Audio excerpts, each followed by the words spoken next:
Ben always bringing the energy. He referenced the quarterfinal matchup last year. It is third round this year. They also played in the final in Houston this year. Shelton's won both of the matches. What does Tiafoe need to do to turn it around? I think the biggest thing for Frances is to take care of his serve. Obviously, against Ben Shelton, he can hold at will. It can be tough to get opportunities to break if Shelton is serving at his best. So it's going to be a match where you've got to stay intense. You've got to stay focused when you have the balls in your hands. Sometimes Tiafoe can have those little dips, and that is what he cannot afford, especially at the beginning of sets.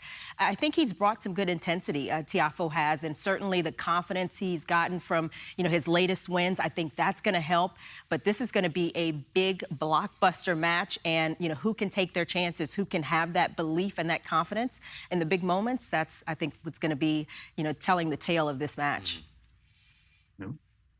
Who is going to win over the crowd, I think, will play a role in this. These are both high-energy players. But, Chad, I think you're right. And look at Shelton's return stats post-Wimbledon, getting on the hard courts here. He's been doing his usual thing, the lefty serve and the big bombs and the oohs and ahs when he goes north of 140. But he's been returning really, really well. A lot of breaks early in sets, which gives himself some cushion. Watch the Frances return games. Those will be critical. And then it'll be interesting to see which of the two wins over the crowd, because last year it sort of wavered from set to set. Both are playing at a very high level, so the good news is I think we're going to get some very high-quality tennis between these two. It'll be a tighter affair than I think we saw in the quarterfinals last year.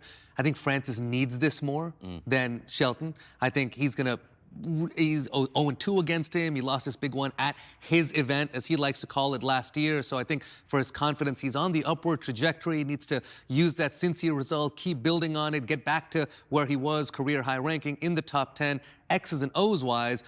They both hit huge shots. They both make some mistakes. But Ben's backhand, he hasn't really been pressed on it all that often. Frances is one of those very few guys on the tour who can actually press you on it. I'd love to see Frances continue to attack, continue to come in, make Ben pass off that backhand side. And I know Ben's going to try to put him on the defensive. It'll be very interesting, that combined, as John said, with the body language and the crowd.